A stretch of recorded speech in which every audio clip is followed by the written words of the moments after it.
souvent des conférences, mais chaque fois c'est une nouvelle fois. Et donc j'ai l'habitude aussi de parler un petit peu de ce qui se passe, comment je suis arrivée à m'occuper de la maladie d'Alzheimer. Donc je me présente pour commencer. J'ai eu, il y a plus de 30 ans, ma belle-mère qui a développé la maladie d'Alzheimer, mais on ne savait pas à l'époque que c'était ça, donc on cherchait. Et étant donné que je sentais les médecins aussi un petit peu dépourvus d'explications, je me suis dit, mais il y a peut-être des familles qui vivent la même chose. Et donc, j'ai demandé à ce médecin où seraient éventuellement des groupes d'entraide qui s'occupent de ce problème. Et il m'a dit, groupe d'entraide, c'est quoi? Enfin, il était surpris de ma demande. Et puis, il m'a dit, je ne crois pas que ça existe. Alors, je n'aime pas rester avec un problème non résolu. Et donc, je me suis dit, mais on pourrait peut-être alors fonder un groupe.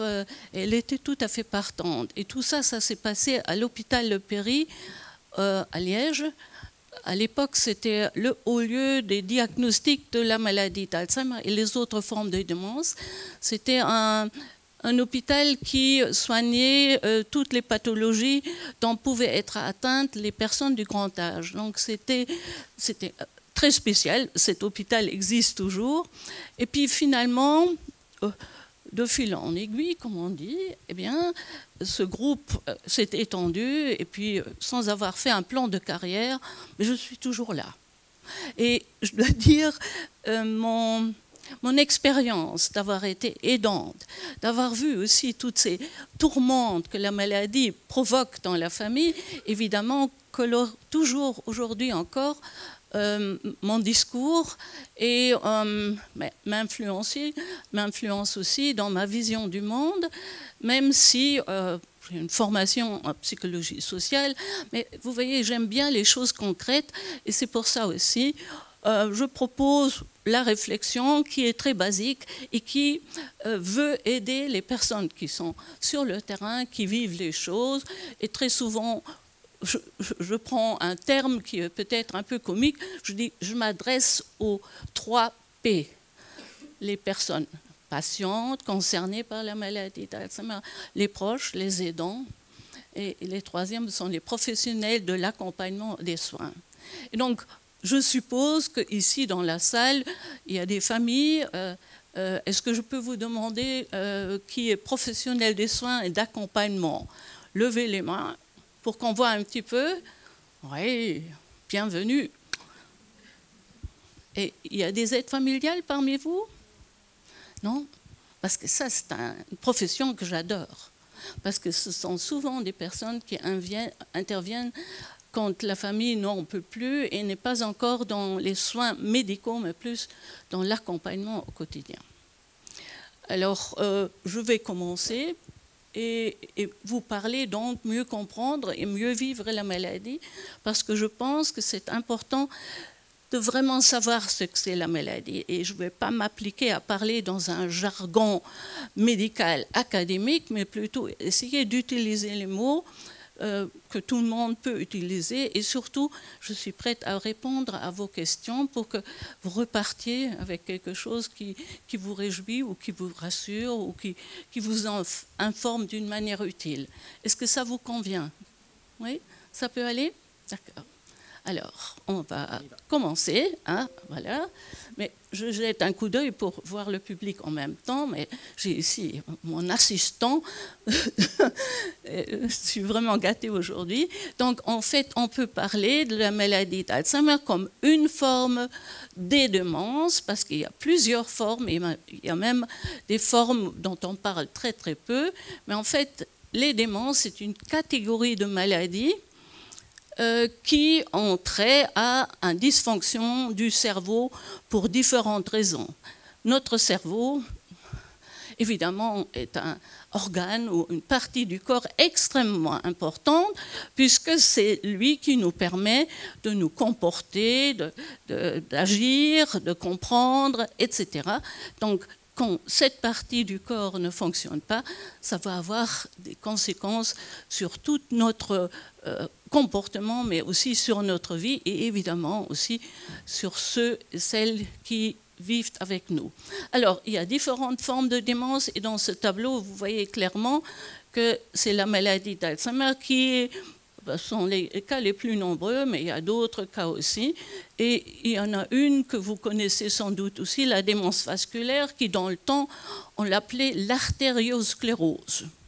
Dans le temps, tout était artériosclérose et maintenant tout est Alzheimer. Ce n'était pas juste dans le temps et ce n'est pas juste aujourd'hui. Mais il y en a d'autres, évidemment, démence frontotemporale, démence à corps de Louis. Et ces maladies se distinguent par des symptômes initiaux très différents, mais en général, maintenant, on dit « il me semble que c'est Alzheimer ». Et vous voyez, il me semble, cette tendance à poser un diagnostic sans être médecin, mais uniquement sur base de ce qu'on a entendu et les croyances qui circulent, parce qu'on a des trous de la mémoire, eh bien, il faut vérifier et pas aller trop vite pour parler de la démence sans avoir consulté quelqu'un. Alors, l'OMS, l'Organisation mondiale de la santé, a donné une définition de ce que c'est une maladie d'Alzheimer. Et on parle d'une acquisition, une altération, laissez-moi un peu voir, acquise, progressive, et en fait qui va atteindre la mémoire et au moins une autre fonction supérieure. Supérieure, ça veut dire, en fait, supérieure dans le cerveau et à l'extérieur du cerveau, dans le cortex cérébral. Et ces capacités-là se trouvent dans le cortex cérébral. Et c'est cette partie du cerveau qui est atteinte, pas encore. Et donc, en fait, ces altérations ou ces changements vont avoir un effet sur la vie au quotidien. Et donc vont handicaper finalement les activités de la vie courante. En fait, dans mes rencontres avec les familles et dans les Alzheimer Café, on me raconte pas mal d'histoires et une m'a particulièrement touchée parce que je trouvais que c'était presque ridicule, mais c'était tellement lourd comme conséquence que ça vaut la peine d'y réfléchir et de le connaître. Donc en fait, c'était un monsieur, l'époux d'une dame. Madame souffrait de la maladie d'Alzheimer et bonsoir Madame Furquet.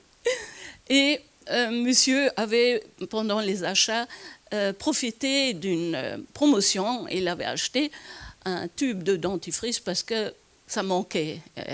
Il fallait acheter donc pour les hygiènes dentaires, il fallait acheter un dentifrice. Et il a pris la promotion parce qu'il n'a pas réfléchi plus que ça. Mais quelques temps après, il s'est rendu compte que son épouse avait une haleine à renverser celui qui se trouvait en face. Et il lui dit, ma chérie, est-ce que tu te brosses les dents? De quoi tu t'occupes, toi? C'est pas ton affaire. Tu veux peut-être me contrôler. Mais non, je posais juste la question. Et ça s'est produit plusieurs fois. Et à un moment donné, monsieur a dit, il y a quelque chose qui tombe par an.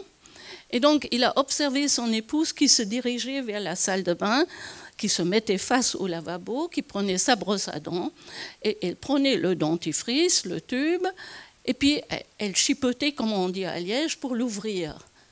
Mais elle n'y parvenait pas. Mais de guerre lasse, à un moment donné, elle posait le dentifrice comme pour dire c'est fait, c'est bon, et puis elle range sa brosse à dents, sort de la salle de bain, et son mari me dit mais qu'est-ce que tu as fait? Je me suis brossé les dents. Tu te moques de moi, dit-il, furieux, parce que là c'était trop évident. Hein, vraiment, pour lui, c'était mentir. Vraiment, comme ça, directement, c'était inacceptable. Et puis alors, vous voyez, à cause d'une promotion d'un dentifrice, eh bien, il a fallu de peu pour qu'il y ait un éclat conjugal avec grosse discussion. Pourquoi? Parce que monsieur n'avait pas prêté attention que garder les habitudes et faire comme avant est évidemment la manière la meilleure pour que la personne puisse continuer à agir par elle-même et faire les choses par elle-même. Donc, qu'est-ce qui s'était passé. Donc, auparavant, ce dentifrice s'ouvrait par une capsule qu'on dévissait, et là, c'est un petit clapet qu'il fallait soulever. Et vous voyez, ça sont des petites choses qui font mal, parce qu'ils sont tellement petites qu'on croit que ce n'est pas important et que la personne va continuer à faire comme avant, qu'elle a cette capacité. Mais ce sont souvent ces petites choses-là qui vont finalement poser problème. Et c'est pour ça qu'on dit que la maladie s'installe insidieusement et c'est par des incidents de cette manière-là, elle se manifeste. Mais évidemment, il faut aussi savoir qu'il y a d'autres choses qui peuvent se rajouter et donc pas trop vite dire c'est une démence, mais plutôt dire c'est un trouble du comportement qui peut avoir différentes raisons et différentes causes. Et puis, il faut aussi que ce phénomène soit observable depuis au moins 6 mois. Alors, oui, on va continuer. Donc, il est clair que le problème est d'importance et qu'en fait, nous savons maintenant qu'il est le facteur de risque le plus important pour la démence, c'est le vieillissement. Alors, nous vieillissons tous et tous les jours un peu. Et vous voyez, on a beau faire quelques petites opérations, relever les paupières, ou, des interventions, je dirais, cosmétiques, notre corps, il vieillit quand même, mais ce n'est pas parce qu'on vieillit qu'on devient démente.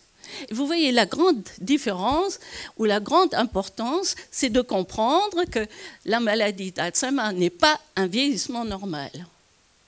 Et si je montre ici les chiffres, un petit peu quand même, c'est que, en fait, même si on croit que tout le monde va l'avoir, hein, parce qu'il y a beaucoup de croyances qui circulent,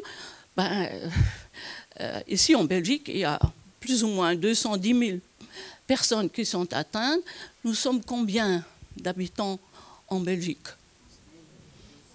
11 millions, non? Quelque chose comme ça?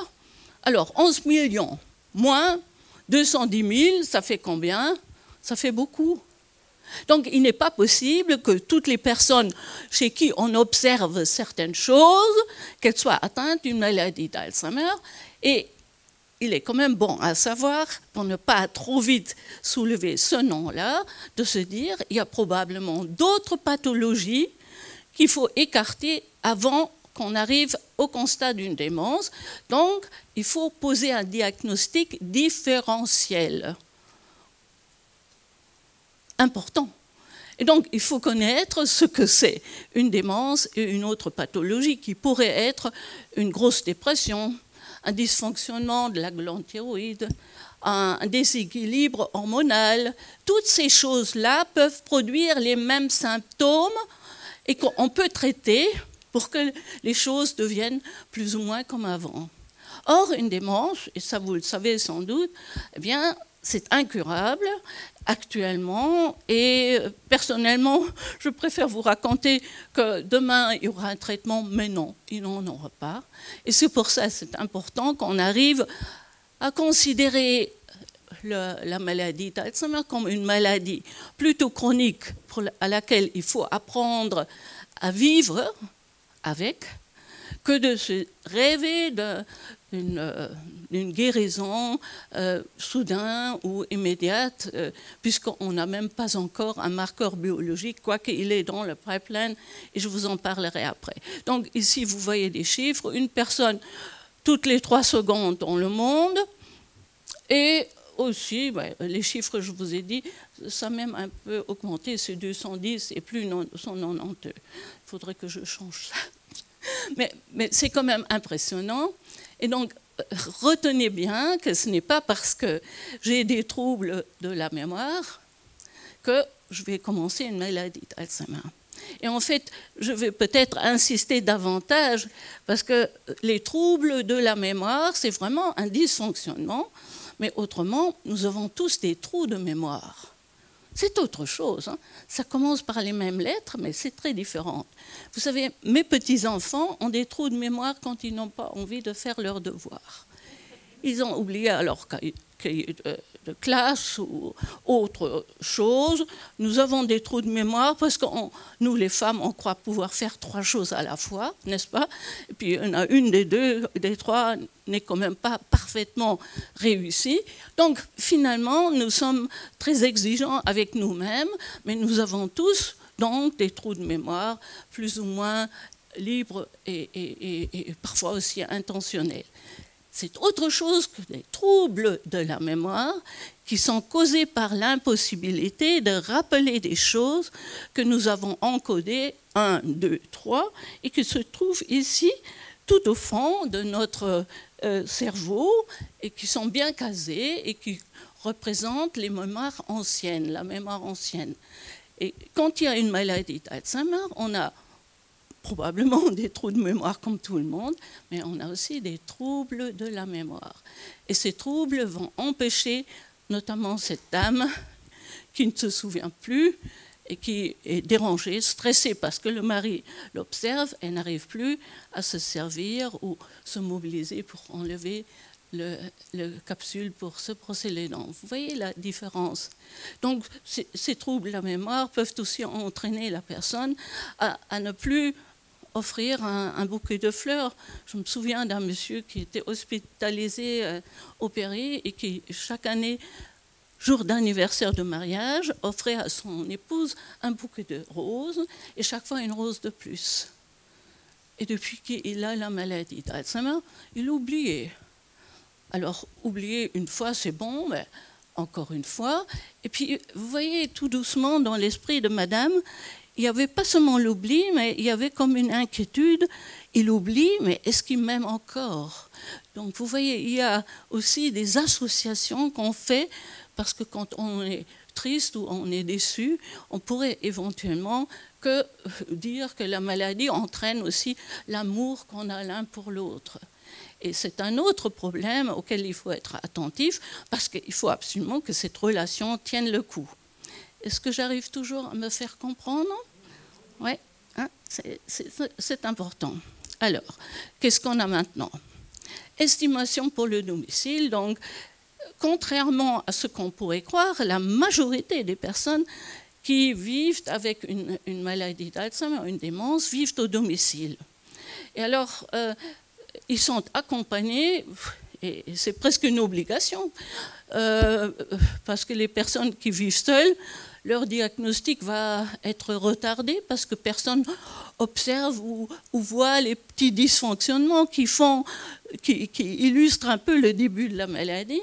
Donc, il y a ces personnes qui sont au domicile avec une démence, eh bien, quand ils sont entourés, c'est souvent par leur conjoint, la plupart du temps par nous, les femmes, les épouses, les belles-filles, c'était mon cas aussi, et c'est un peu le rôle classique, hein, ça n'a toujours pas tellement changé, mais enfin, voilà, c'est en bonne voie quand même. Et donc, en fait, le maintien à domicile à ce point ne peut être assuré que par la famille ou par le conjoint. Et donc, en fait, on peut dire que ce maintien à domicile s'étend sur une longue période de l'évolution de la maladie, et ce n'est que souvent dans un stade avancé, quand il y a d'autres phénomènes qui se rajoutent, comme l'incontinence ou les troubles du comportement trop prononcés, que la personne va entrer dans une maison de retraite. Et c'est un moment de crise très, très important, mais j'en parlerai après. D'accord, on peut passer. Alors, ça, c'est une image que je traîne un peu avec moi, mais je trouve qu'elle illustre toujours bien la situation. Donc, pour moi, nous sommes tous un peu dans la galère Alzheimer. Et pourquoi? Parce qu'en fait, c'est quand même une galère. La maladie, ce n'est pas rien. Et vous voyez, quand j'ai créé le concept des Alzheimer Cafés, et dans les Alzheimer Cafés, on se rencontre, on échange, etc. Et on mange parfois du chocolat galère. Alors, dans la galère, avec galère, ça adoucit parfois un petit peu les choses. Ce n'est pas la solution, mais ça adoucit aussi la relation, ça délie parfois les langues, et puis bon, on pense à autre chose. Je trouvais intéressant de créer ces lieux aussi parce qu'ils permettent aussi de se dire, ne pas forcément se plaindre, mais peut-être même se plaindre, mais surtout partager son souci avec d'autres. Ça ne va pas changer, ce n'est pas pour ça que la personne va être guérie, mais très souvent pour les dons, mais aussi pour la personne elle-même, ça peut être un moment, j'ai envie de dire, lumineux. Et toi, tu assures l'Alzheimer Café, hein, ah oui, depuis des années, des années.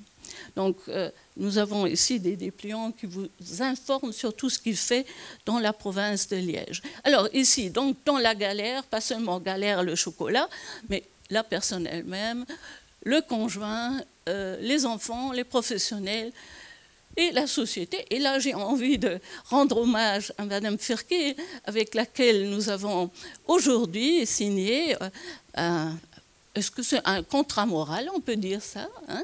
Donc, la province de Liège est devenue une province à mi-démence.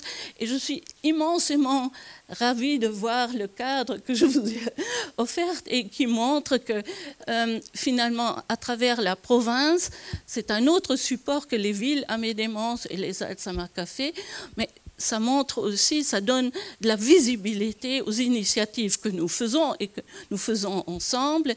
Et je pense que c'est une très belle démonstration que tout le monde peut apporter quelque chose, ne fût-ce que parce qu'il comprend mieux la situation des personnes qui sont concernées.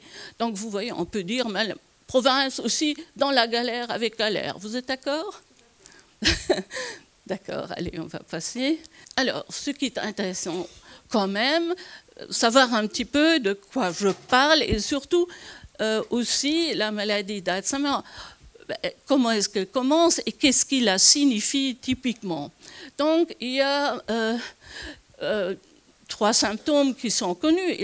Le premier, le trouble de la mémoire, c'est évidemment quelque chose, je vous en ai touché un mot tout à l'heure, c'est évidemment quelque chose que tout le monde sait. Ça doit avoir quelque chose avec la mémoire, mais on ne sait pas trop.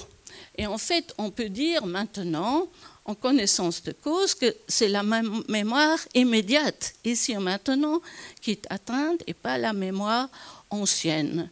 Alors, les neuropsychologues parmi nous vous expliqueront qu'il y a mémoire de travail, mémoire épisodique, mémoire de ceci, cela. Mais toujours est-il que, évidemment, ne pas se souvenir de ce qu'on vient de faire ou ne pas se souvenir qui a téléphoné, c'est quand même embêtant. Mais là, de nouveau, je vous invite à bien distinguer, est-ce que vous étiez vraiment pleinement attentif en téléphonant ou est-ce que vous étiez déjà ailleurs et que c'est comme ça que vous ne vous souvenez plus du nom de la personne avec qui vous avez correspondu par téléphone. Donc c'est important. La personne qui a une maladie d'Alzheimer, une démence, elle va avoir du mal à vous le donner. Donc ce n'est pas donc chez elle, c'est un trouble de la mémoire et chez nous, ceux à qui ça arrive ponctuellement, c'est plutôt un trou de mémoire. Est-ce que c'est bien clair? Parce qu'il faut distinguer les choses, parce qu'autrement, vous risquez de repartir en disant mais c'est un trouble ou un trou. Trou de mémoire, tout le monde en a un. Je vous donne encore un exemple. L'autre jour, je préparais un potage aux tomates, donc j'avais mis pas mal de légumes. Et puis alors, je me suis dit, je mettrais bien aussi une boîte de concentré de tomates dedans, hein, pour donner un peu plus de couleur. Et me voilà partie à la cave pour chercher une petite boîte de tomates. J'étais devant mon étagère à la cave et je ne savais plus pourquoi j'étais descendue. Vous voyez, ça c'est un trou de mémoire. Parce que tout de suite, stratégie, je me suis dit, il suffit que je remonte pour me souvenir. Et effectivement, une fois en haut, je me suis souvenue. Donc vous voyez, ça c'est clairement un trou de mémoire, ce n'est pas un trouble, puisqu'on développe des stratégies pour rattraper ce qu'on aurait perdu, oublié. Vous voyez, à mon avis, vous connaissez des exemples, parce que c'est tous les jours qu'on a ces troubles de mémoire. Les troubles, c'est autre chose. Alors, il y a un autre trouble qui est en fait l'orientation dans le temps et dans l'espace. Et c'est ça qui, ce matin, j'étais aussi à Huy pour la signature du protocole disparition. Et dans ce cas-là, j'ai essayé d'exprimer un petit peu ce que ça veut dire, les troubles dans l'orientation et dans le temps et dans l'espace. C'est en fait cette envie que les personnes qui ont une maladie d'Alzheimer ils ont envie de déambuler ou de trouver un endroit qu'ils ont bien connu, leur lieu de travail ou l'endroit où les grands-parents reposent, donc un cimetière, ou peut-être même la maison familiale dans laquelle ils se souviennent avec bonheur des goûters avec du chocolat au lait, hein, pas galère, mais chocolat au lait quand même, et un petit sandwich. Donc ces personnes partent sans alerter l'entourage, donc c'est très inquiétant pour l'entourage, et donc mais ils sont persuadés qu'il faut y aller, donc ils n'hésitent pas, mais ils ne vont pas non plus appeler à l'aide pour être sûrement, pour arriver à coup sûr à cet endroit-là. Donc ils se mettent en danger, et donc cette déambulation se fait parce que ces personnes veulent faire quelque chose, ils sont inquiets et ils croient que s'ils bougent, ils vont trouver la solution. Donc ce n'est pas quelque chose qu'il faut empêcher, mais il faut être prête aussi à éventuellement les retrouver le plus vite possible quand on ne sait pas où ils sont.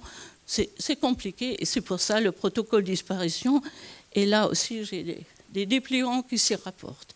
Donc, l'orientation dans l'espace et dans le temps, et les troubles du comportement et la modification de la personnalité.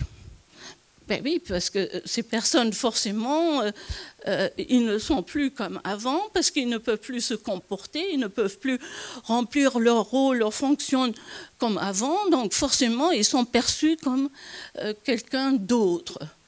Mais au fond d'eux-mêmes, et je veux pour preuve, depuis 2010, nous faisons des groupes des personnes atteintes d'une démence précoce, qui sont très jeunes et qui aiment parler de ce qu'ils vivent.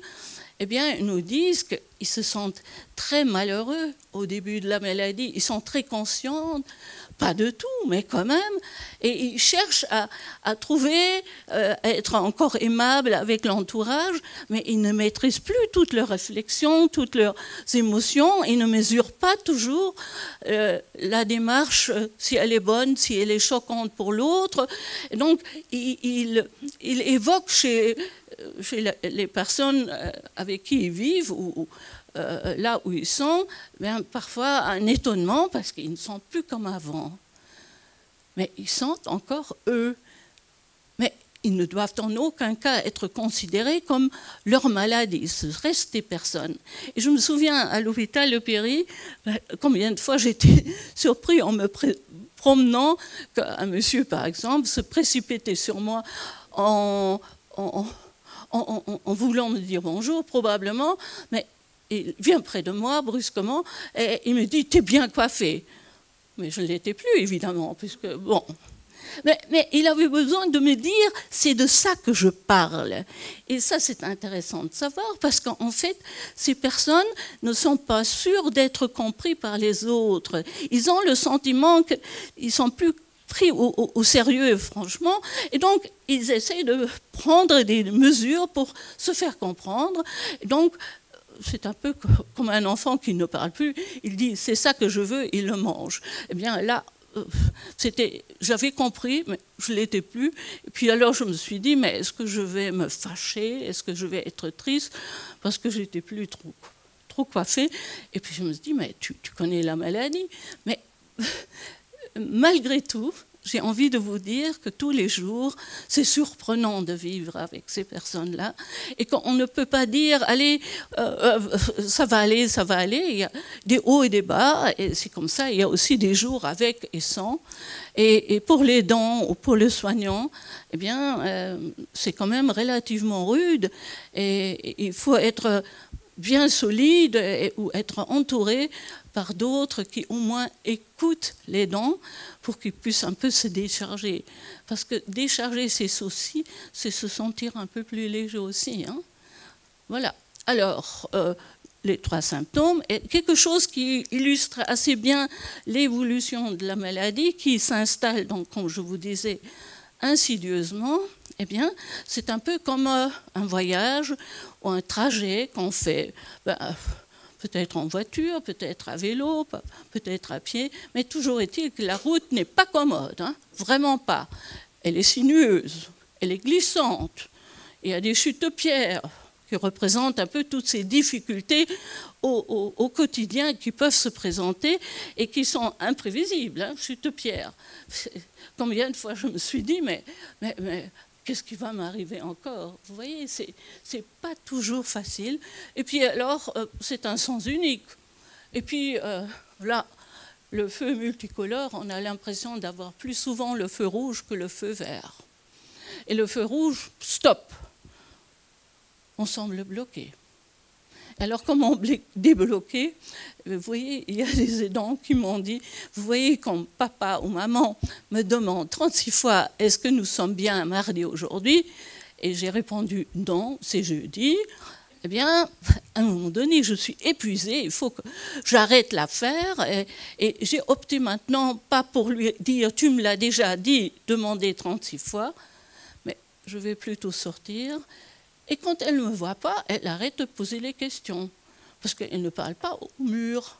Et donc, pendant ce temps-là, je prends une grande respiration, je respire, je me dis, je ne l'abandonne pas, mais il faut que je dure dans la durée, donc je fais aussi des choses pour moi. Et c'est important. Et vous voyez, dans les Alzheimer Café, on va parler de ça. Il y a peut-être des familles qui vont dire, mais est-ce que c'est bien de quitter la pièce parce que la personne devient fatigante pour moi? Mais c'est parfois la seule solution. Et ce n'est pas mal. Et puis, qui se permettrait de juger parce que je quitte la pièce? Je fais de ce que je peux faire le mieux.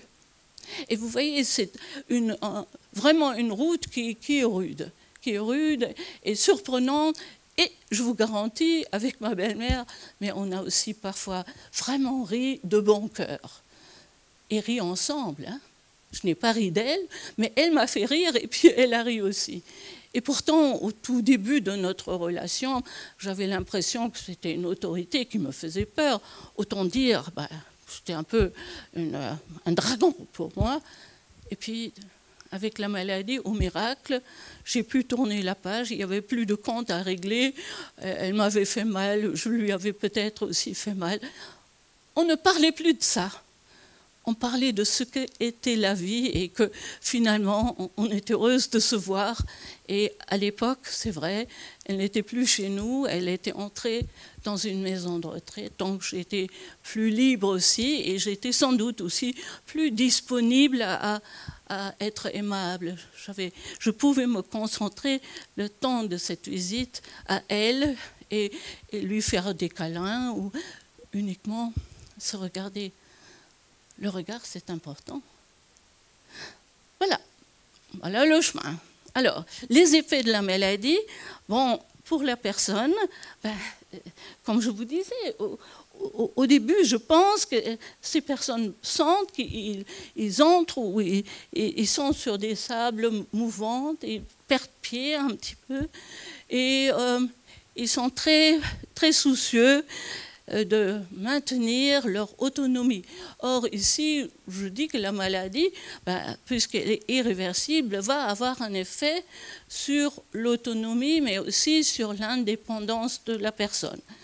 Est-ce que quelqu'un peut me dire quelle est la différence entre l'autonomie et l'indépendance? C'est noté, hein, donc vous pouvez copier. Vous voyez ce que ça veut dire?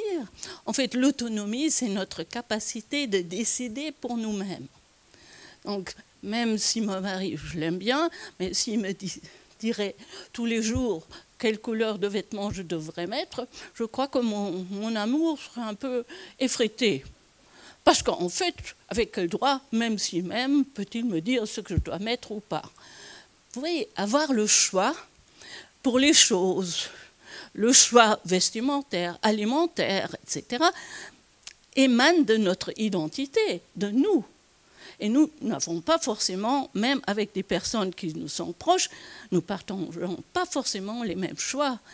Et vous voyez, si l'aidant a d'autres choix que la personne aidée avec une démence, mais ça fait parfois de nouveau un petit peu tumulte, parce que si l'aidant décide à la place de la personne elle-même, ben, ça peut donner un petit peu du grabuge et malheureusement, ça peut devenir même un petit peu, ben, on parle d'agressivité, j'aime pas beaucoup ce terme-là, mais des échanges qui ne sont pas des douceurs ni en mots ni en gestes. Parce que la personne elle-même, et je vais revenir sur ça, ne sait plus mesurer, la mesure ne trouve peut-être pas le mot exact, et donc qui blesse l'autre, et l'autre va réagir. Et donc c'est vraiment important que la personne avec une démence ait l'impression d'être encore maître à bord, et pas dépendre de quelqu'un qui, même avec une belle intention, décide quand même pour lui. Donc, même dans les maisons de retraite ou dans d'autres lieux de vie, on devrait être attentif et ne pas décider à la place de l'autre, même si c'est beaucoup plus vite. Hein, quand on amène le vêtement à la personne, au lieu de lui dire, lui présenter éventuellement 2 tenues pour qu'elle puisse choisir, ben, c'est plus vite. On pourrait la laver beaucoup plus vite aussi que de lui laisser le temps de se laver au moins le visage et le haut.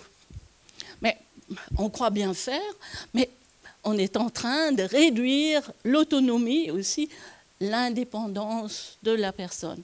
Elle va réagir à ça parce que même jusque très loin dans la maladie, ce besoin d'être considérée comme une personne qui a une volonté et une intention, si ce n'est pas respecté, on peut dire que la personne va le réclamer et l'exiger, et on arrive alors à des situations où on est plus dans un rapport de force qu'en dans une relation aimable. Est-ce que vous voyez un peu ce que ça veut dire, ça? Oui, j'essaye, hein, je fais de mon mieux. Donc, voilà, on peut avancer. Alors, la maladie... Merci beaucoup, vous voyez, vous êtes mon aidant. Je ne l'ai pas choisi, mais je l'accepte quand même. Mais je le savais d'avance, alors, vous voyez, on se connaît quand même de longue date. Hein. Voilà. Alors, on peut dire qu'un des problèmes qui sont majeurs, et je les touche déjà un petit peu en vous parlant de ce changement dans la relation où les choses deviennent un peu plus compliquées, parce que la relation ne se déroule pas comme d'habitude. Hein, dans un couple ancien, ben, on prend ses habitudes et finalement on se comprend aussi sans mot dire, mais dans la maladie d'Alzheimer, ben, non, ça ne fonctionne plus forcément comme ça, et donc ben, il faut trouver d'autres moyens, et les moyens, c'est souvent ce qu'on dit et ce qu'on fait. Et donc, on peut remarquer que finalement, la maladie d'Alzheimer transforme l'attitude de la personne, mais elle permet plus à la personne de s'exprimer d'une manière adaptée, etc. Donc la communication devient difficile parce qu'elle dépend de notre manière d'argumenter, demander, etc. Et voilà un bel exemple. Donc, c'était à point nommé de me remplir mon verre d'eau. Ici, à votre avis, c'est quoi ça? Je viens de le dire, donc je suppose que vous êtes capable de me dire ce que c'est. Un verre d'eau? Vous êtes sûr? Oui? Je suis d'accord avec vous. Mais un jour, j'étais face à une dame et il y avait un verre d'eau sur la table. Elle me dit, passe-moi la tasse. Et alors, évidemment, à l'époque, je me suis dit, je ne peux pas la laisser dire ça, parce qu'autrement, elle va oublier que c'est un verre. Donc, il faut que je lui rappelle que ce n'est pas une tasse. Donc, c'est une tasse. Passe-moi le verre. Passe-moi la tasse. Je me brouille moi-même. Hein. Mais, alors, j'ai compris que sa voix devenait de plus en plus insistante. Et alors je me suis dit, c'est qu'elle n'est pas tant à côté de la plaque, puisque ici, c'est un récipient qui contient du liquide, et probablement, elle a envie de boire. Et je dis, allez, aujourd'hui, on appelle ça une tasse. Elle était contente. Et moi aussi. Pourquoi? Parce que vous voyez, par moments, on est complètement démunis. Et cette envie de corriger la personne pour la ramener à quelqu'un qui utilise comme moi les mêmes mots, les mêmes habitudes, etc., c'est souvent un essai vain qui met la personne en difficulté. Donc nous, et ça montre clairement l'obligation, nous devons nous adapter à la personne et pas exiger qu'elle s'adapte à nous. Et vous voyez tout le travail que ça veut dire, parce que comme pour le dentifrice, comme pour le verre d'eau, il faut trouver ce qui passe et ce qui ne casse pas. Et ce qui ne doit pas casser, c'est la relation. Parce qu'elle est plus précieuse que tout ce qu'on peut apporter à la personne. Ce n'est pas quelque chose qu'on peut acheter, c'est quelque chose qu'on doit vivre, la relation. Et il faut apprendre. Et il faut accepter que finalement le raisonnement n'est plus comme avant et que j'ai beau de vouloir l'aider, je ne l'aide pas forcément en la corrigeant en permanence parce qu'alors elle va se sentir comme un enfant à qui on reproche de ne plus parler correctement. Et donc l'aider, c'est parfois accepter que ça ne soit pas comme on l'attend et on s'abstient à la corriger pour ne pas lui dire « Allez, tu n'es plus comme avant ». En fait, c'est aussi, comme pour la personne, pour les dents, c'est important, c'est un chemin pour accepter la maladie et s'adapter. Et les soins que les dents vont apporter, et aussi les professionnels, sont des soins relationnels. Il n'y a pas de plaie à changer au stade débutant et intermédiaire. C'est beaucoup plus la relation, la communication qu'il faut adapter. Voilà. Alors, qu'est-ce que j'ai prévu pour vous? Alors, quand il y a des troubles dans la communication, eh bien, forcément, ça va augmenter les troubles du comportement et d'humeur de la personne. Donc, on est comme dans un cercle vicieux. Si on n'arrive pas, à un moment donné, à arrêter les choses, si on insiste trop pour corriger la personne, eh bien... Elle va développer petit à petit une autodéfense en se disant « j'ai quand même raison ». Elle n'a pas toujours raison. Donc ça devient un rapport de force qui est nuisible pour les deux, vraiment pour les deux. Donc il n'y a pas un qui a raison, c'est malheureusement la maladie qui a raison, mais ben voilà, il faut apprendre à accepter. Et alors les troubles d'humeur et de comportement peuvent être vraiment dérangeants. Alors... quelque chose, enfin, c'est une lecture que je vous conseille vivement. J'ai eu la grande chance d'être formée par Václavík. C'est un grand psychologue, mais aussi linguiste, qui a développé à l'école de Palo Alto, en Californie, une attitude de communiquer qui est tout à fait intéressante aussi. La thérapie brève, les résolutions de problèmes, etc. Mais ce monsieur a formé une phrase que je trouve extraordinairement parlante. On ne peut pas ne pas communiquer. Qu'est-ce que ça veut dire? Comment? Oui, mais regarde, Anita, je me mets comme ça. Qu'est-ce que je dis avec ça? Je ne dis pas.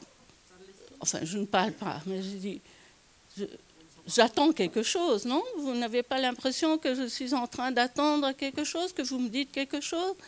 Oui, comme ça. En fait, ici, sans mot dire, on s'exprime quand même. Alors, on va faire un petit essai. Bonsoir. Oh, bonsoir. Oh, bonsoir. Bonsoir. Bonsoir quand même.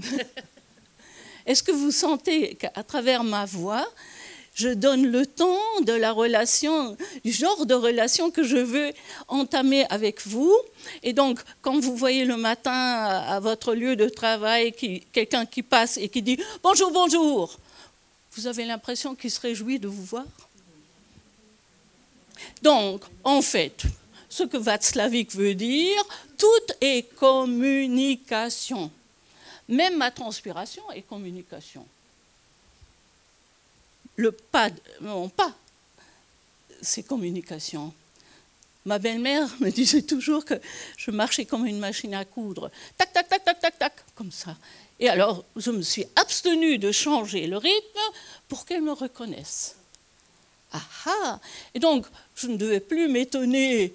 Elle n'arrivait pas à me dire mon nom, parce que reconnaître et nommer, ce sont deux choses différentes, mais elle a fort bien compris que quand la machine à coudre, tac, tac, tac, tac, était là, c'était moi. Alors, pour faciliter les choses, et parce que j'avais un besoin d'être reconnue aussi, je lui disais, c'est Sabine. Donc, je lui prêtais mon nom pour qu'elle puisse le répéter. Alors, tout ça, on apprend. On ne le sait pas. Dans un livre, comment faire avec les personnes démentes, page 111. Comment est-ce qu'on répond quand les personnes disent des choses, des mots de travers? Non, on l'apprend. On l'apprend et finalement, ce n'est pas si compliqué que ça, parce que tout compte fait, ces personnes, ils ont encore beaucoup de normalité en eux, mais nous développons des détecteurs à trouver surtout ceux qui ne savent plus faire. Et on ne se passionne plus pour ceux qui savent faire, mais on sait faire le relevé de tout ce que... Elle me fait ça, elle n'a plus fait ça, etc. Et donc, c'est tout le contraire de ce qu'on devrait faire, parce que c'est avec ce qu'elle sait encore faire que nous pouvons la valoriser, la reconnaître, etc. Donc, Václavic, il a écrit un livre aussi tout à fait intéressant qui s'appelle « Mots d'emploi pour se rendre malheureux », livre de poche, à conseiller à tout le monde. Vous risquez de vous retrouver dans certaines situations qui sont du quotidien, du quotidien. Alors, ici, je vous ai amené notre...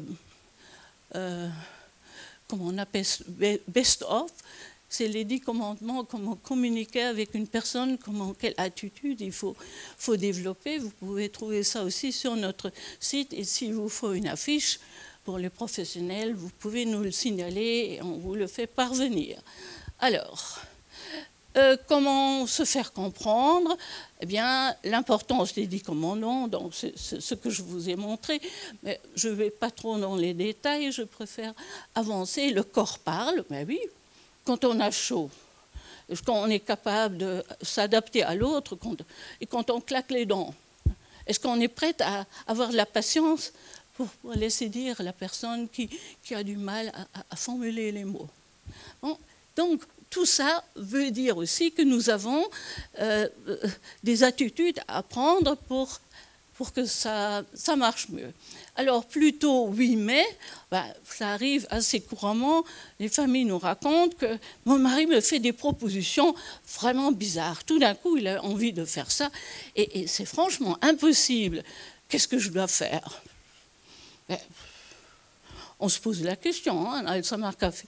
Mais pourquoi ne pas lui dire « Ah, tiens, voilà une idée, voilà une idée ».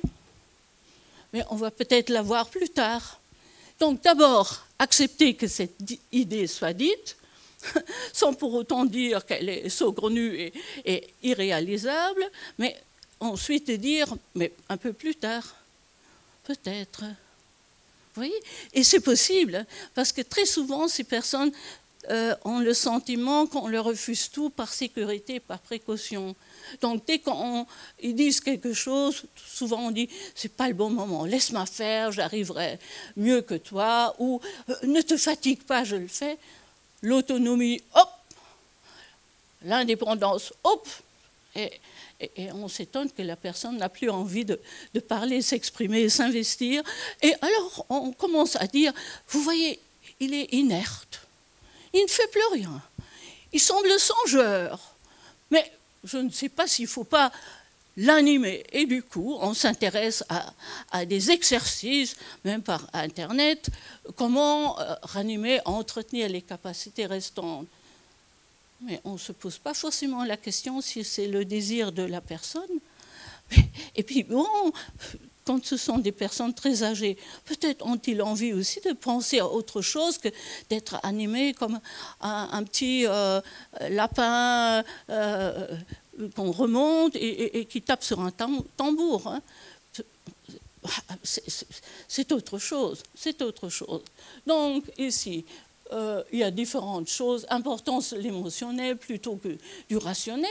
Et je reviens encore un instant à cette communication non verbale, mais quand quelqu'un est plutôt comme ça, ben, probablement il n'exprime pas la joie de vivre. C'est le moment de lui dire « Allez, viens avec moi, on va faire un tour ». Essayons d'interpréter les choses et voir un petit peu ce qui probablement, on doit se tâtonner, on n'agit pas forcément à coup sûr. De l'abstrait vers le concret, c'est tout à fait intéressant parce que si on dit à la personne, mais qu'est-ce que tu penses du changement climatique? Intéressant.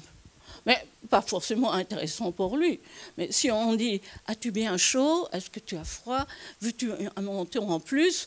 C'est probablement quelque chose qu'on peut discuter avec la personne et peut-être à un moment donné, parce qu'il voit autre chose où la communication se poursuit, on peut dire aussi « Il semblerait qu'on a plus de pluie maintenant, ou plus de chaleur. » Et il peut peut-être joindre ou remarquer l'une ou l'autre chose.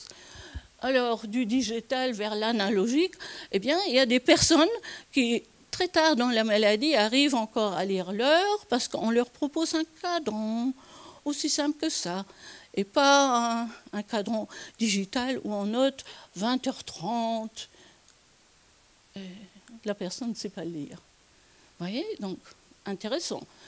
C'est tout un apprentissage. Alors, la communication, c'est le grand défi.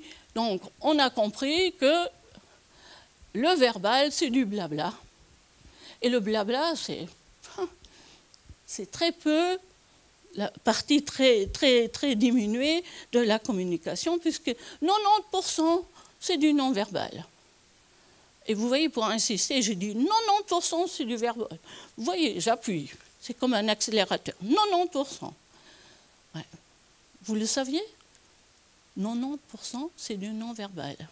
Alors, à moins qu'on soit une speakerine à la télévision qui vous annonce un tremblement de terre ou l'explosion d'un nouveau volcan en Islande, qui va vous annoncer la mort de centaines de personnes en disant « Mesdames, messieurs », avec un sourire. Là, c'est de l'entraînement, c'est de la comédie, mais les personnes avec une démence vont tout de suite dételer chez vous si vous dites les choses d'une manière sincère et authentique, ou si vous leur jouez un jeu.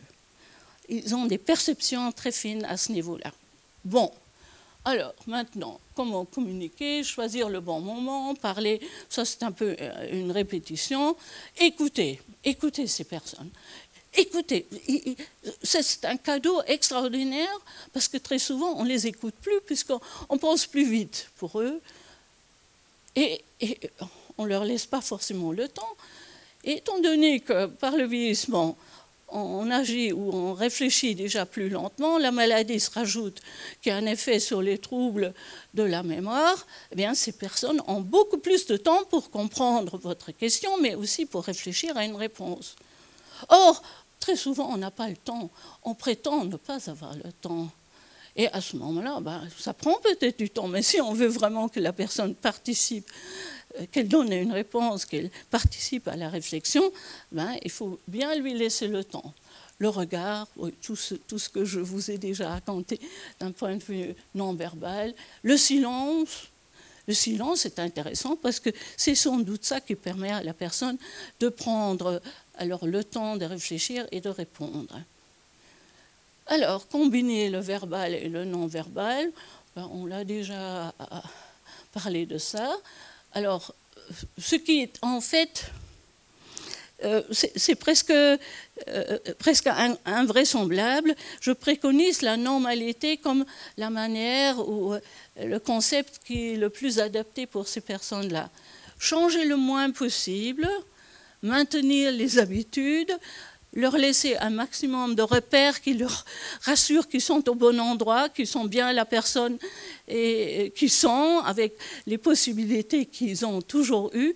Et donc, c'est la normalité qui est sans doute celle qu'on devrait appliquer au plus souvent. Mais combien de fois j'entends que ah, mais maman, elle va entrer en maison de repos et il faut quand même l'équiper, on lui achète un beau sac Delvaux. Hein. C'est quand même pas rien.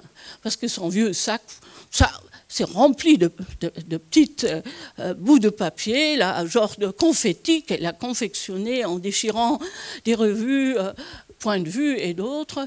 Ça, elle ne peut pas se présenter dans la maison de repos avec ça.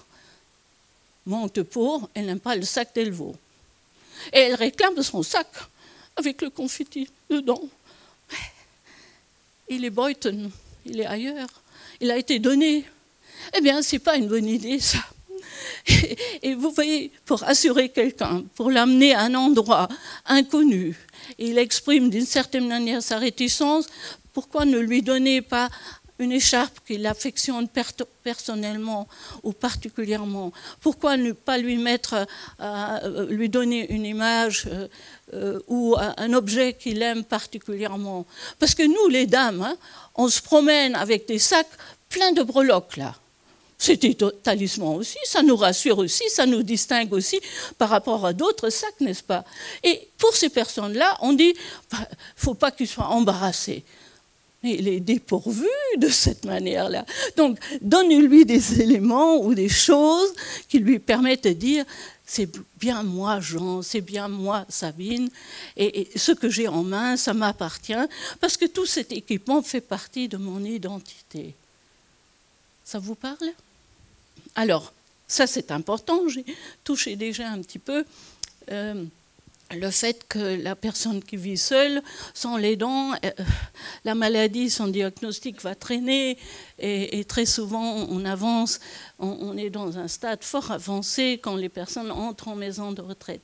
Mais les dents a tout son rôle à jouer et très souvent, c'est grâce à les dents que le maintien à domicile peut se faire. Alors l'aidant n'a pas choisi ce rôle. L'aidant n'a pas souhaité être celui qui dépanne et qui fait tout ce que la personne ne sait plus faire elle-même.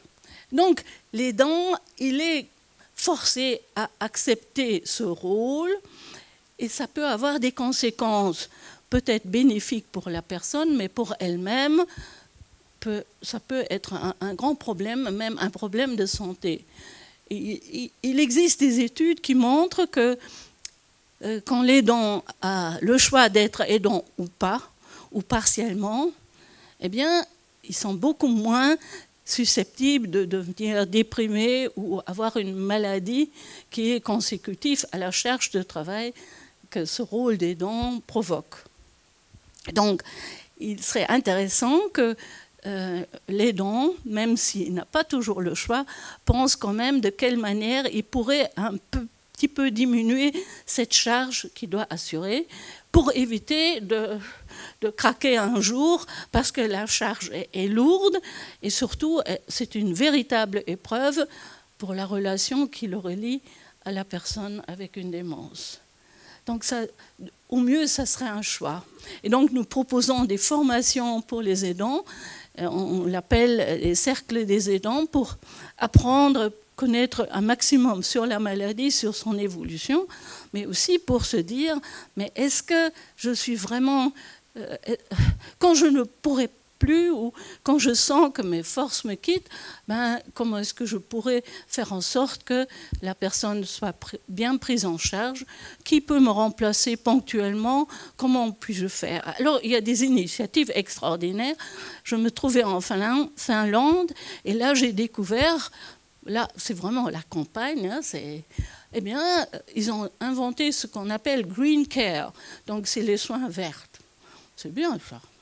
Mais c'était peut-être aussi le seul moyen pour permettre à ce monsieur et son épouse, c'était un fermier, eh bien d'avoir des personnes qui viennent en visite.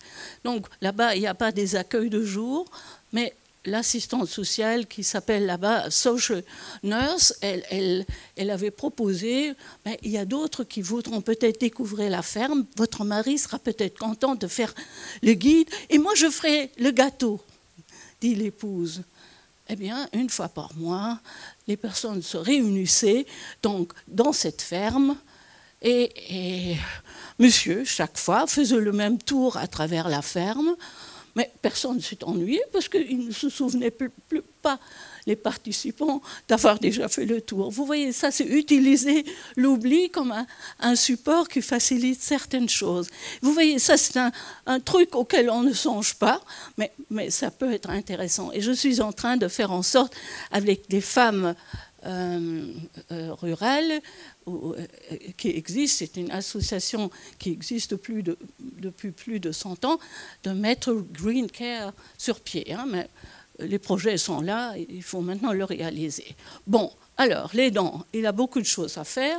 Et comment vivre la maladie d'un proche dans l'instant présent? Oui, parce que si on ne se rend pas compte qu'il y a aussi encore des moments qui sont joyeux même, où on rit, où on se détend, et puis à côté de ces moments très lourds, si on ne se rend pas compte de ces nuances, on va trouver l'accompagnement comme un lent fleuve, mais pas tranquille du tout.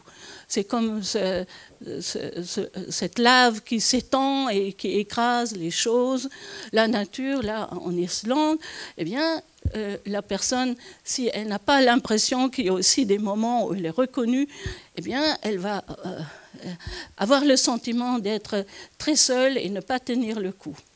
Alors, avec indulgence avec soi-même, ah oui, dans les Alzheimer Café, mais combien de fois il y a des personnes qui viennent nous dire « mais je ne fais pas bien, je me rends compte, je crois que je pourrais faire mieux, mais ça m'énerve tellement, ou je suis tellement désespérée. » Donc, finalement, avoir le sentiment que de temps en temps, il y a quand même quelque chose qu'on réussit est extrêmement important, et ça s'apprend aussi dans les Alzheimer Café. Alors, respecter ses limites, mais oui, mais lors du mariage, je me suis engagée pour le meilleur et le pire. Et je n'aurais jamais cru que le pire ne serait pas Monsieur Pire, mais plutôt le pire dans la vie.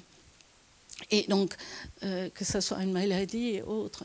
Donc, c'est important de faire le point, et on le fait plus facilement avec d'autres qui comprennent la maladie parce qu'ils la vivent aussi. Même une maladie ne ressemble pas à l'autre, parce qu'un cas n'est pas l'autre, une personne n'est pas l'autre, mais malgré tout, il y a des similitudes et des souffrances qui sont très semblables.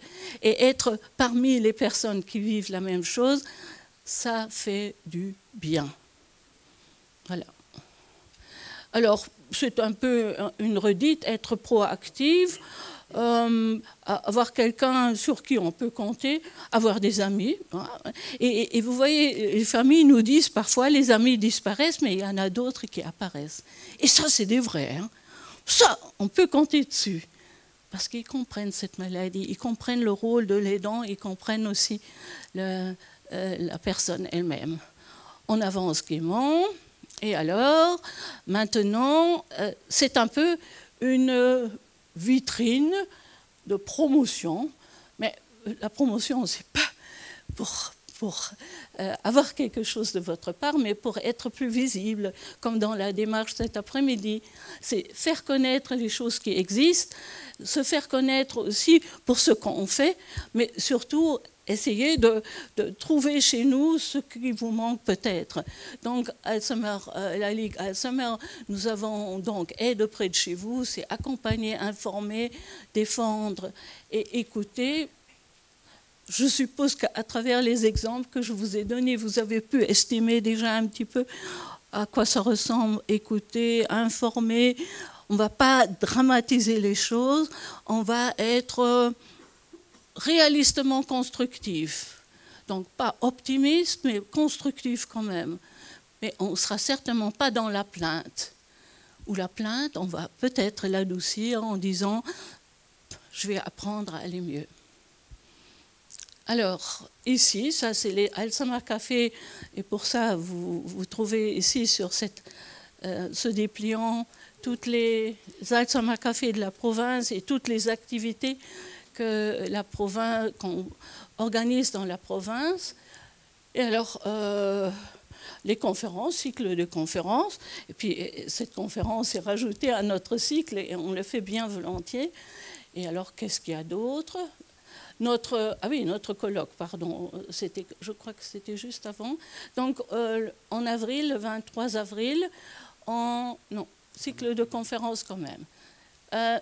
Donc, vous allez sur notre site, il y a pas mal de conférences aussi en virtuel, ils ne sont pas tous en présentiel, mais en présentiel, vous voyez, moi, j'aime ça parce qu'on se voit, je reçois votre regard et ça m'anime beaucoup plus que d'être devant un écran où je vois ma propre image et pas vous. Je trouve ça un peu ennuyeux, ça. Bon, alors, à côté de ça, Cercle des aidants, donc c'est cette formation pour les familles, les proches, uniquement pour les proches. Et donc ce sont 6 soirées et on organise ça à un endroit où on peut rassembler 12 aidants et alors on met ça en marche. Donc c'est à la demande des personnes concernées. On peut le faire à Liège, on le fait à Bruxelles, on le fait dans l'Hainaut, tout partout quand il y a une demande. D'accord. Alors, ça c'est notre numéro. Depuis 2003, il existe un numéro d'appel gratuit, le 0815 225, en 2 langues, en néerlandais et en français. Et donc, il n'y a plus d'excuses de ne pas avoir eu l'information. Vous pouvez nous téléphoner. Vous pouvez être en smoking ou en robe de nuit, peu importe, on ne le voit pas. Et sentez-vous libre de le faire. Alors, nous allons aussi avec notre temps, et je suis entourée de collaboratrices, collaborateurs très jeunes qui trouvent que Madame Henry, il faut moderniser les choses. Donc maintenant, on peut, en plus du téléphone, nous envoyer des mails de soutien. C'est quand même magnifique. Voilà, donc je vous invite de nous les envoyer. Et puis alors, les projets, parce qu'on ne chôme pas, les projets, Madame Firquet, est-ce que vous voyez que je vois ce que je vois? Il y a déjà ville et province, amis des Mons, et Liège y figure déjà. Cet après-midi, j'ai fait Hocus Pocus Filibus, et voilà, c'est magique. Donc il y a autre chose, il y a le protocole de disparition, je vous ai parlé de ça tout à l'heure. Il y a aussi la démarche pour donner des outils aux commerçants, aux institutions, à des services communaux. Ça s'appelle Ensemble, Alzheimer et plus GG. C'est une soirée pour apprendre la communication avec une personne démente. Donc, et alors, les sensibilisations dans les écoles. Nous sommes organisme de formation aussi pour les soignants au domicile, mais aussi en maison de retraite. Enfin, plein de choses. Ça, c'est nos formations. Merci beaucoup. Vous devinez mes idées. Hein, ça, très bon, elle peut revenir. Hein, d'accord. Et alors, après, qu'est-ce qu'on met là? La suivante. Voilà, notre colloque annuel qui va avoir lieu à Namur, à l'Opéra Royal de Wallonie. Et donc, vous êtes chaleureusement invités à venir. L'année passée, c'était à Louvain-la-Neuve. Et nous avons toujours un public très, très intéressé et nombreux, puisqu'on compte toujours sur 500 personnes. Et je peux vous dire que cette année, j'ai invité l'école nationale, non pas nationale, une école de danse, de ballet, qui s'est implantée à Liège, et donc qui vont nous faire danser pendant la pause. Ça ne sera pas avec des tututes, mais c'est quelque chose qui va nous permettre quand même de nous détendre. Donc c'est aussi pour donner un petit peu, vous voyez, un peu de légèreté à ce vécu qui est quand même très lourd.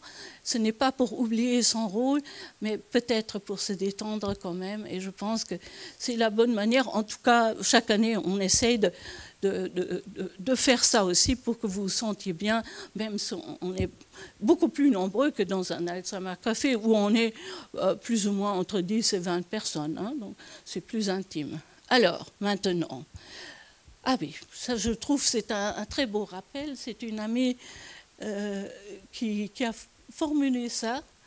Et elle était à la fois juriste et aussi gérontologue. Elle avait dit chaque être est unique et son existence est irremplaçable. Qu'on ait la maladie d'Alzheimer, qu'on soit aveugle, qu'on soit bien portant, nous sommes tous irremplaçables.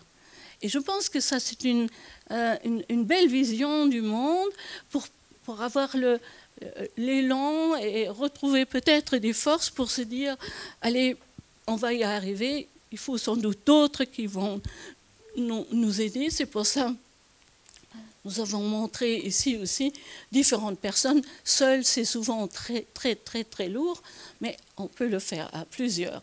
Et maintenant,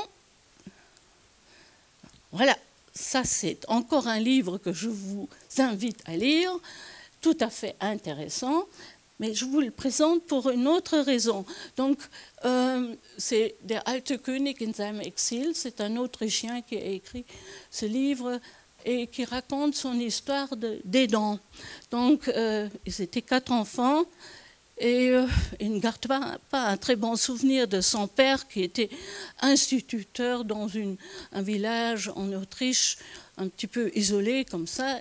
Donc, il ne garde pas un bon souvenir. Et voilà que la maladie apparaît et la maman décide, nous avons 4 enfants, chaque enfant, adulte, va s'occuper pendant une semaine de papa. Alors pour lui, c'est la révélation. Il n'est pas trop d'accord de le faire, mais il se soumet à cette demande, cette exigence, et il découvre une toute autre relation qu'il n'avait avec son père. Et à travers la maladie, qui est pesante pour lui aussi, très contrariante, il raconte comment il découvre la maladie, mais aussi qu'il découvre son père. Et c'est un magnifique récit qui n'est pas très larmoyant, mais qui vaut la peine d'être lu. Alors Gallimard, chez qui il éditait autre chose, déjà l'a repris. Et quand j'ai parlé avec l'auteur, il m'a dit je n'avais pas le choix de la couverture du livre. Donc ici, c'est une photo qu'il avait prise de son père, qui se balade dans le jardin, vous voyez, chemise cow-boy, bretelles, etc. Ah, il semble entreprenante, là. Hein, voilà. Et Gallimard, en France, a choisi plutôt... est-ce que c'est Rodin? C'est pas le penseur, mais c'est presque ça, n'est-ce pas? Et donc, l'homme n'est pas mal, n'est-ce pas? Mais il semble quand même drôlement seul et drôlement nu. Ce n'est pas ça qui est dérangeant, mais on peut se poser la question s'il est quelque peu ressemblant à ce monsieur qui se balade dans son jardin et qui se dit que vaut la vie. Et vous voyez, je vous montre les deux qui ont le même contenu. C'est dans 2 langues différentes. Et là, on voit aussi la culture de voir la maladie est très souvent différente. Ça peut être différent d'un pays à l'autre, mais aussi d'une famille à l'autre. Mais ici, c'est tellement frappant. Et alors, je vais m'arrêter de parler. Mais avant, je voudrais vous demander, après m'avoir entendu, écouté aussi attentivement, parce que je vous ai senti vraiment très attentive, mais qu'est-ce que vous pouvez... Remettez un peu les images. Ça, c'était un peu trop vite. Voilà. Mais on est dans la vie. On est dans la vie, c'est pas grave. Je voudrais savoir si vous pouvez vous imaginer, pour vous donner courage à vous mettre à accompagner quelqu'un quand c'est dur, quelle image vous aiderait le plus à vous motiver? C'est l'image verte. Qui pense la verte? Ouf! Et qui pense la bleue? Par moments, c'est bleu aussi. Même le vert devient bleu. Ouais. Merci beaucoup de votre attention. Je m'arrête là.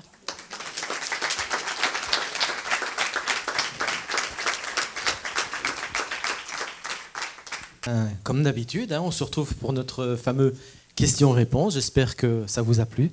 Ça mérite quand même quelques applaudissements. Encore une fois. Merci Madame Henry. C'est vrai qu'on a déjà eu l'occasion de se rencontrer, c'est toujours exceptionnel. Merci. Qui va se lancer dans le bain ce soir? La première personne. Il ne faut pas tirer au hasard. Bonsoir. C'est pour voir à quel âge peut-on être atteint de la maladie d'Alzheimer?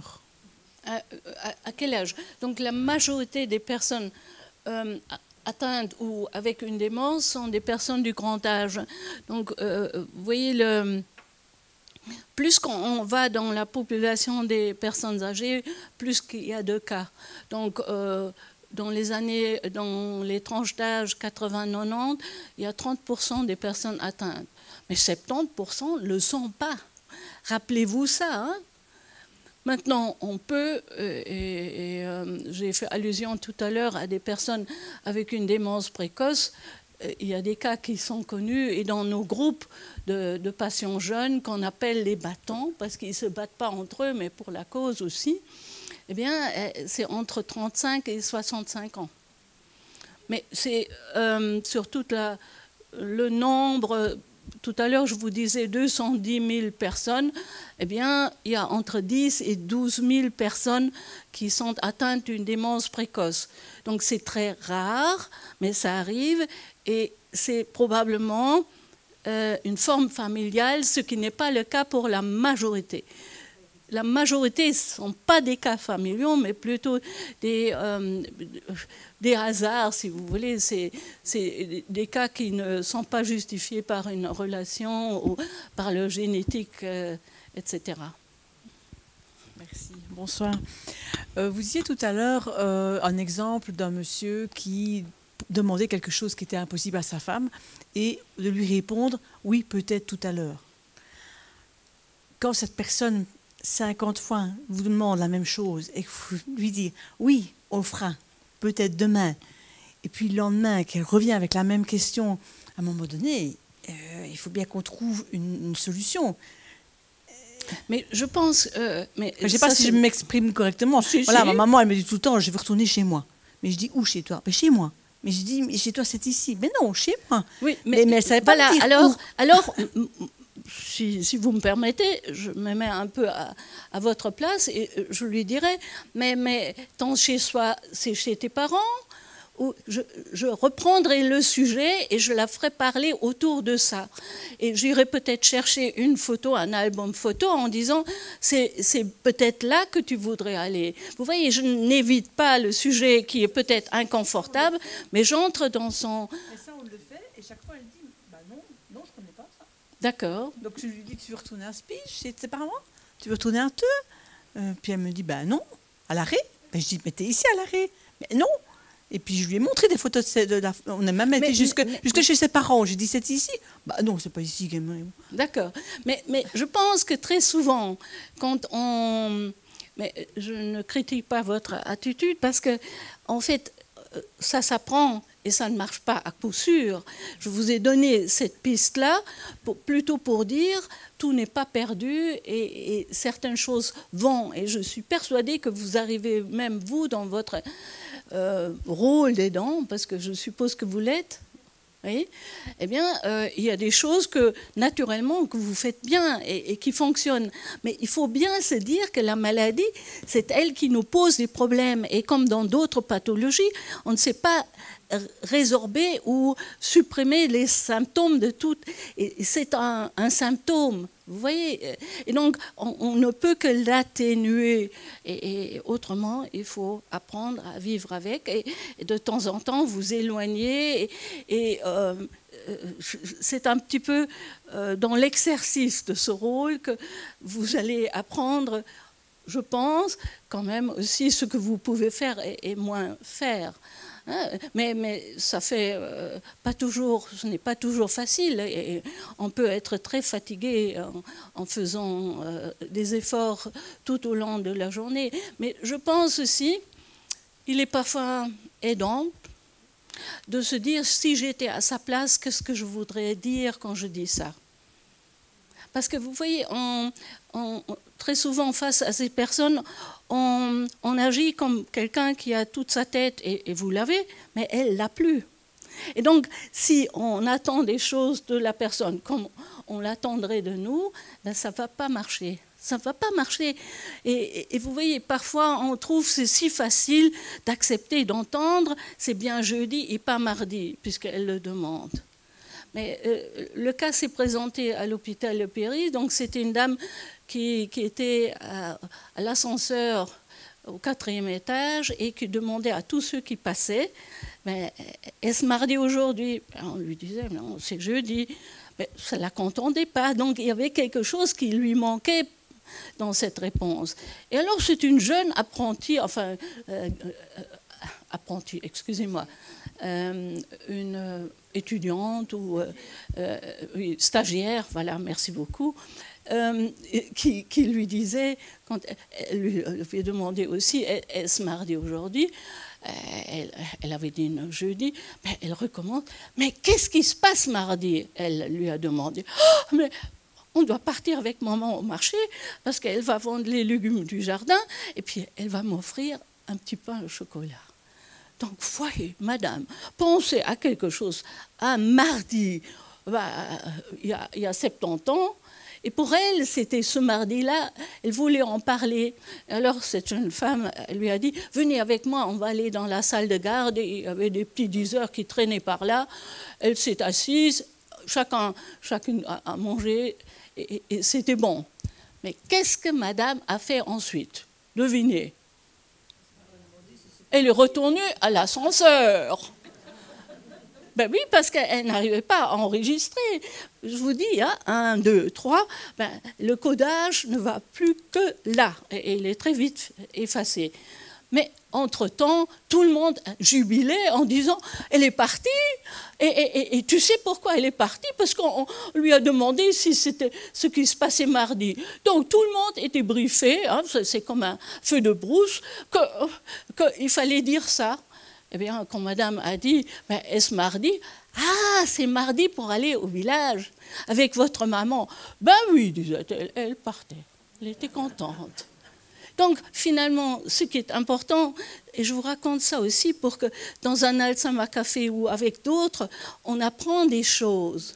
Et aussi de se rendre compte qu'il y a des petits changements ou des petites choses qu'on arrive à instaurer, mais on se rend même pas compte qu'on est formidable. Hein. Vous êtes créateur de solutions, si j'ose dire, par des petites compréhensions. Donc, quand quelqu'un veut absolument quelque chose, il faut dire, ah oui, tu as envie de ça. Vous voyez, on entre dans son histoire, pas dans son jeu, mais dans son histoire, et très souvent, ça donne satisfaction à la personne, parce qu'elle est prise au sérieux, même si on n'arrive pas à la réaliser, cette histoire, mais elle a l'impression qu'elle est encore autonome et qu'elle a le droit de poser des questions et d'être exigeante. Et ça, on peut comprendre, n'est-ce pas? Et c'est pour ça que je dis, de temps en temps, c'est intéressant de se mettre à la place de l'autre en disant « Mais qu'est-ce que je voudrais quand quelqu'un ne me permet pas? Qu'est-ce que je voudrais faire? Qu'est-ce que je peux faire si quelqu'un décide en permanence pour moi ?» À un moment donné, j'ai envie de l'étrangler, non? Ça va?